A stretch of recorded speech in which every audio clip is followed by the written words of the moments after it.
Hi, this is Ponlakshmi from It's Time for TNPSC. So நம்ம already last வீடியோலேயே சொல்லியிருந்தோம் polity வந்து daily classes வந்து ஸ்டார்ட் பண்ண போகிறோம் அப்படின்னு சொல்லிட்டு. ஸோ ஃப்ரம் டுடே ஆன்வர்ட்ஸ் உங்களுக்கு டெய்லி வந்து பாலிட்டி கிளாஸஸ் வந்து இருக்கும். ஸோ டே 1 பொறுத்த வரைக்கும் நம்ம என்ன பார்க்க போகிறோம் அப்படின்னா ஹிஸ்ட்ரி ஆஃப் கான்ஸ்டியூஷன். ஸோ கான்ஸ்டியூஷனோட மேக்கிங், ப்ரியாம்பிள், ஃபண்டமெண்டல் ரைட்ஸ் எல்லாம் பார்க்குறதுக்கு முன்னாடி வந்து கான்ஸ்டியூஷனோட ஹிஸ்ட்ரி என்னன்னு சொல்லிட்டு தெரிஞ்சுக்கணும். ஸோ அதை வந்து ஒரு 2-3 பார்ட்டாக நம்ம பார்ப்போம், ஓகேங்களா. ஸோ ஃபர்ஸ்ட் வந்து இப்போ வந்து ரொம்ப பேசிக்காக ஹிஸ்ட்ரி ஆஃப் கான்ஸ்டியூஷன் பற்றி சொல்கிறேன். அண்ட் தென் நெக்ஸ்ட் வந்து அதில் உள்ள நிறைய சட்டங்கள்லாம் இருக்குல்ல, அதெல்லாம் 1 by 1 பார்க்கலாம். ஸோ இது வந்து கொஸ்டின் வராதுன்னு கண்டிப்பாக நினைக்காதீங்க. இப்போ நமக்கு வந்து குரூப் 2க்குலாம் நம்ம ரீசெண்டாக எக்ஸாம் பார்த்தாலே உங்களுக்கே தெரிஞ்சிருக்கும், கொஞ்சம் கூட ப்ரெடிக்ட் பண்ணவே முடியாத மாதிரி தான் வருது. ஸோ நான் அதனால தான் ஸ்கூல் புக்கையும் தாண்டி அவுட் சோர்ஸில் நான் ஆல்ரெடி கூட புக் ரிவ்யூ பண்ணியிருந்தேன் உங்களுக்கு, பிரகதீஷ் பப்ளிகேஷன் புக்கு. ஸோ அதுலேருந்து உள்ளது அது நமக்கு வந்து லக்ஷ்மிகாந்தோட தமிழ் மீடியம்னு சொல்லலாம். அந்தளவுக்கு வந்து ஃபுல்லாக எல்லாமே கவர் ஆகிருக்கு. ஸோ ஸ்கூல் புக் ப்ளஸ் அந்த புக் இது எல்லாமே உங்களுக்கு கவர் பண்ணி தான் நான் வந்து உங்களுக்கு சொல்கிறேன், ஓகேங்களா. ஸோ இப்போது உங்களுக்கு ஹிஸ்ட்ரி ஆஃப் கான்ஸ்டியூஷன் கொஸ்டின் வரணும்னா கண்டிப்பாக அதில் தான் வரணும் அப்படிங்கிற அளவுக்கு நான் வந்து உங்களுக்கு வந்து டீட்டெயில்டாக சொல்லிட்டு தான் இருக்கேன். ஸோ லாஸ்ட்டாக வந்து உங்களுக்கு நான் ஸ்லைடில் ஷோ பண்ணியிருந்தேன், நிறைய பேருக்கு சரியாக வியூ ஆகலை. அதனால தான் அகெயின் பிடிஎஃப் வந்து உங்களுக்கு ரெடி பண்ணி நான் வந்து உங்களுக்கு டீச் பண்ணுறேன். ஸோ உங்களுக்கு எந்த அளவுக்கு யூஸ்ஃபுல்லாக இருக்குது அப்படிங்கிறத கண்டிப்பாக கமெண்ட் பண்ணுங்கள். அப்போ தான் எனக்கு அப்கமிங் வீடியோஸ் போடுறதுக்கு ஒரு பெரிய இன்ட்ரெஸ்ட் வரும், ஓகேங்களா. ஸோ பார்க்கலாம். ஃபர்ஸ்ட் வந்து என்ன அப்படின்னா ஹிஸ்ட்ரி ஆஃப் கான்ஸ்டியூஷன் நம்ம பார்க்கறதுக்கு முன்னாடி, ஸோ நார்மலாக கான்ஸ்டியூஷனே எதில் ஆரம்பிக்கும் அப்படின்னா ஐரோப்பியர்களோட வருகையிலேருந்து தான் ஆரம்பிக்கும், ஓகேங்களா. ஸோ இந்தியாவோட பொருட்கள்லாம் வாங்குறதுக்காக ஃபஸ்ட்டு கடல் வழியை வந்து யூஸ் பண்ணி போர்ச்சுகீஸ் எல்லாருமே வந்து 1 by 1 இந்தியாவுக்கு வராங்க. பொருட்கள் ட்ரேட் பண்ணுறதுக்காக, பொருட்கள்லாம் எடுத்துகிட்டு போகிறதுக்காக தான் வராங்க, ஓகேங்களா. ஸோ அப்படி ஒவ்வொருத்தங்களாக வந்து நமக்கு வந்து ஃபைனலாக ஒரு 2 கம்பெனி ஆட்சிக்குள்ளே வந்து ஒரு போட்டி வருது, ஓகே. ஸோ ஆங்கில கிழக்கிந்திய கம்பெனியா, ஃப்ரெஞ்சு கிழக்கிந்திய கம்பெனியா அப்படின்னு சொல்லிட்டு, ஓகேங்களா. ஸோ இதுக்கு முன்னாடி வந்து சில கண்டென்ட்லாம் இருக்குது. போர்ச்சுகீஸ் எப்போ வராங்க, டச்சுக்காரர்கள் எப்போ வராங்க, அந்த கண்டென்ட்லாம் இருக்குது. பட் அந்தளவுக்கு நம்ம டெப்த்தாக போக தேவையில்லை. அதனால தான் உங்களுக்கு பேசிக்காக எல்லாத்தையுமே கவர் பண்ணுற மாதிரி நான் சொல்கிறேன், ஓகேங்களா. ஸோ ஆங்கில கிழக்கிந்திய கம்பெனிக்கும் ஃப்ரெஞ்சு கிழக்கிந்திய கம்பெனிக்கும் 2த்துக்கும் இடையில் ஒரு வணிக போட்டி வந்து நடக்குது. ஸோ நாளடைவில் வந்து அது உங்களுக்கு ஒரு பெரிய ஆதிக்கமாக மாறி கடைசியில் வந்து அதில் ஆங்கில கிழக்கிந்திய கம்பெனி தான் வந்து வின் பண்ணுறாங்க, ஓகே. So 1 minute. ஆங்கில கிழக்கிந்திய கம்பெனி தான் வந்து உங்களுக்கு வின் பண்ணுறாங்க, ஓகேங்களா. ஸோ அதுக்கடுத்து பார்த்தீங்க அப்படின்னா அவங்களுக்கு இதில் வந்து ஆங்கில கிழக்கிந்திய கம்பெனி வந்து வெற்றி பெற்றதால் அவங்க என்ன பண்ணுறாங்க அப்படின்னா இந்தியாவில் இப்போது கர்நாடகா, வங்காள பகுதிகள் இது எல்லாத்தையுமே அவங்க ஆட்சி பண்ணுற லெவலுக்கு வந்துட்டாங்க, ஓகேங்களா. ஸோ இதெல்லாம் வந்து இந்த மாதிரி ஒரு பெரிய ஒரு சக்தி கிடைக்கிறதுக்கு காரணமாக இருந்த போர் இதெல்லாம் தான் நம்ம இதில் சொல்லியிருக்கேன். முதல் கர்நாடக போர், 2ஆம் கர்நாடக போர், 3ஆம் கர்நாடக போர், பிளாசி போர், பக்சார் போர், ஓகேங்களா.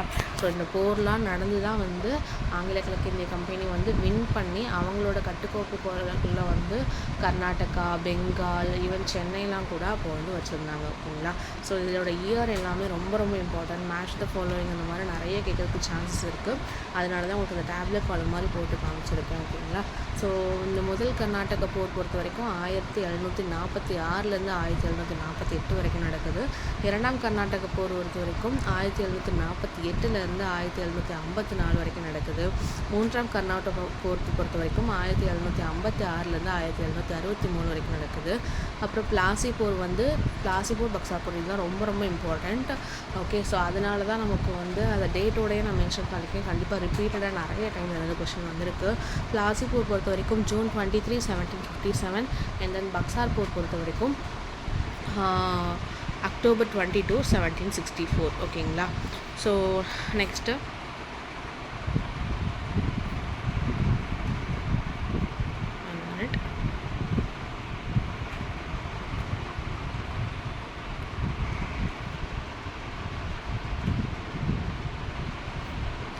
நெக்ஸ்ட்டு பார்த்தீங்க அப்படின்னா உங்களுக்கு இந்த மாதிரி பிளாசி போர், பக்சா போர்லாம் நடந்துச்சுல்ல, இதெல்லாம் நடந்து ஃபைனலாக வந்து உங்களுக்கு 1765 ஸோ 1764 தான் வந்து உங்களுக்கு பக்சார் போர் முடியுது. 1765 வந்து உங்களுக்கு அலகாபாத் உடன்படிக்கை அப்படின்னு சொல்லிட்டு ஒரு அக்ரிமெண்ட் மாதிரி உடன்படிக்கை மாதிரி போடுறாங்க. இது மூலமாக வந்து வங்காளம், பீகார், ஒரிசா இது எல்லாத்தையுமே ஆங்கில கிழக்கிந்திய கம்பெனி என்ன பண்ணுறாங்க, வரி வசூல் பண்ணுறாங்க. ஓகேங்களா. ஸோ வரி வசூல்லாம் பண்ணுறாங்க. இது எல்லாமே எப்போ நமக்கு வந்துச்சு, இந்த வரி வசூல் இது எல்லாமே எப்போ யார் கொண்டு வந்தா அப்படின்னு பார்த்தோம்னா ராபர்ட் கிளைவ். ஓகேங்களா. ஸோ அந்த 1765 தான் அலகாபாத் உடன்படிக்கை வந்துச்சுன்னு சொல்கிறோம்ல. அந்த 1765 இருந்த governor, first governor of Bengal சொல்லலாம். யார் அப்படின்னு பார்த்தோம்னா ராபர்ட் கிளைவ். ஓகேங்களா. ஸோ இவர் வந்து டுவல் கவர்மெண்ட், அதாவது இரட்டை ஆட்சி முறையை வந்து இன்ட்ரடியூஸ் பண்ணுறாரு. இரட்டை ஆட்சி முறைன்னா என்ன அப்படின்னா ஒன்றும் இல்லை. ஓகேங்களா. ரெவன்யூன்னு ஒரு தனி டிபார்ட்மெண்ட், சிவில் அட்மினிஸ்ட்ரேஷன் அப்படின்னு சொல்லிட்டு ஒரு தனி டிபார்ட்மெண்ட். ரெவன்யூ வந்து வருவாய் சம்மந்தமானது, சிவில் அட்மினிஸ்ட்ரேஷனுங்கிறது நிர்வாகம் சம்மந்தமானது. ஓகேங்களா. ஸோ இப்போ வருவாய்க்கு வந்து வரக்கூடிய வசூலிக்கிறது வந்து ரெவன்யூ. அப்புறம் வந்து நிர்வாகம் பண்ணுறது, அதுக்காக ஒரு தனி பர்சன்டேஜ் ஆஃப் அமௌண்ட் வந்து பீப்புள்ஸ் வந்து வாங்குவாங்க. அதெல்லாம் வந்து சிவில் அட்மினிஸ்ட்ரேஷன் சொல்லுவோம். ஓகேங்களா. ஸோ இதுக்கான அந்த இன்னொரு நேம் வந்து ரொம்ப ரொம்ப இம்பார்ட்டன்ட். அந்த ரெவன்யூ வருவாய்க்கு வந்து திவானி அப்படின்னு சொல்லுவாங்க. சிவில் அட்மினிஸ்ட்ரேஷன் சொல்கிறோம்ல, அதாவது நிர்வாகத்துக்கு வந்து நிஜாமத் அப்படின்னு சொல்லுவாங்க. ஓகேங்களா. இது ரொம்ப ரொம்ப இம்பார்ட்டண்ட்டு. இந்த இரட்டை ஆட்சி முறையை முதல்ல யார் கொண்டு வந்தா அப்படின்னு பார்த்தோம்னா ராபர்ட் கிளைவ். ஓகேங்களா. ஸோ பின்னாடி வந்து இதெல்லாம் உங்களுக்கு அபாலிஷ் பண்ணுவாங்க. அது எல்லாமே பின்னாடி நம்ம பார்ப்போம். ஓகே. ஸோ இவரோட டைமில் தான் வந்து என்ன அப்படின்னா கிரேட் ஃபெமைன், ஃபர்ஸ்ட் அந்த கிரேட் ஃபெமைன், பெரும் பஞ்சம்னு சொல்லுவோம். என்ன அப்படின்னா 1770 வந்து நடந்துச்சு. ஓகேங்களா.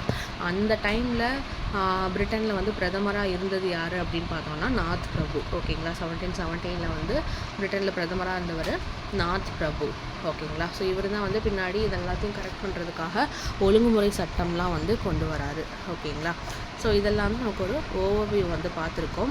ஸோ இதுக்கப்புறம் பார்த்தீங்க அப்படின்னா இது இன்னும் ஃபர்தராக கண்டினியூ ஆகி 1765 ஃபுல் அண்ட் ஃபுல் வணிக ரீதியாகவே நமக்கு அந்த கிழக்கிந்திய கம்பெனி ஆட்சி வந்து திவானி உரிமை, அப்புறம் அந்த சைட் பார்த்தோன்னா நிஜாமத், இந்த மாதிரிலாம் கொண்டு வந்துட்டுருக்காங்க.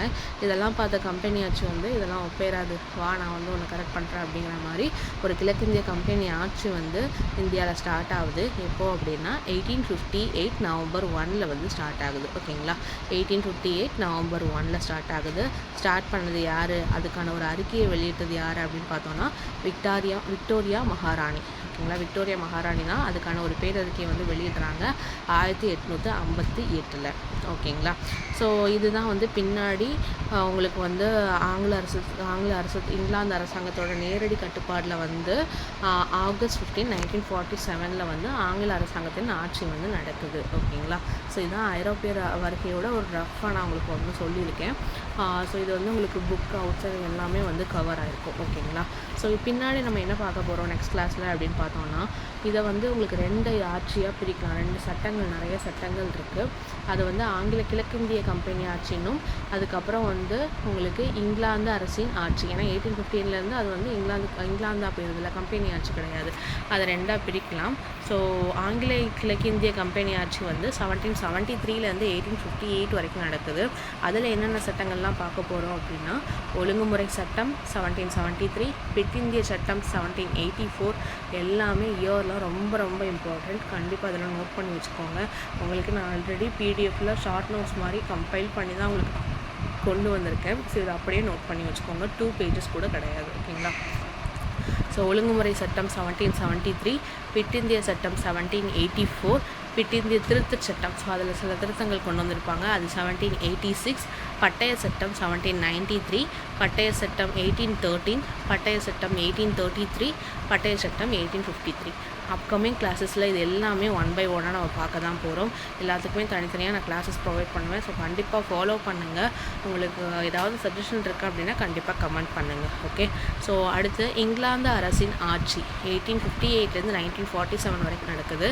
அதுக்கு கீழே என்னென்ன சட்டங்கள்லாம் இருக்குதுன்னு பார்த்தீங்கன்னா இந்திய அரசு சட்டம் 1858, இந்திய கவுன்சில் சட்டம் 1861, இந்திய கவுன்சில் சட்டம் 1892, மின்டோ மார்லி சட்டம் சிஸ்டம், இதெல்லாம் நிறைய தடவை ரிப்பீட்டடாக கேள்விப்பட்டிருப்பீங்க. 1909 மான்டெக் செம்ஸ்ஃபோர்ட் சிஸ்டம் 1919, அண்ட் தென் இந்திய அரசு சட்டம் கவர்மெண்ட் ஆஃப் இந்தியா ஆக்ட்னு சொல்லுவோம்ல அது 1935, ஃபைனலாக இந்திய விடுதலை சட்டம் 1947. இதுக்கு அடுத்து தான் நமக்கு இண்டிபெண்டன்ஸ் கிடைக்கிது. ஸோ இண்டிபெண்டன்ஸ் ஆக்ட்னு சொல்லுவோம் 1947. இது எல்லாமே ஒன் பை ஒன்னாக நம்ம அப்கமிங் வீடியோஸில் பார்க்க போகிறோம். ஸோ கண்டிப்பாக சப்போர்ட் பண்ணுங்கள், கமெண்ட் பண்ணுங்கள், உங்கள் ஃப்ரெண்ட்ஸ்க்கெலாம் ஷேர் பண்ணுங்கள். இது எல்லாமே group 1, group 2, group 2A, group 4 மட்டும் இல்லாமல் டிஎன்பிஎஸ்சி, ஆர்ஆர்பி, எஸ்எஸ்சி எல்லாத்துக்குமே காமன் தான் ஒரு பாலிட்டி அப்படிங்கிறது. ஸோ எல்லாத்துக்குமே கண்டிப்பாக ரொம்ப ரொம்ப யூஸ்ஃபுல்லாக இருக்கும். ஸோ கண்டிப்பாக ஃப்ரெண்ட்ஸ் எல்லாத்துக்குமே ஷேர் பண்ணுங்கள், கமெண்ட் பண்ணுங்கள். ஸோ ரொம்ப நாள் கழிச்சு அகெயின் பேக் டு ஃபார்ம் வந்திருக்கோம். ஸோ உங்களோட சப்போர்ட் தான் என்னால் வந்து அடுத்தடுத்து வீடியோ போட வைக்கும். Okay, thank you.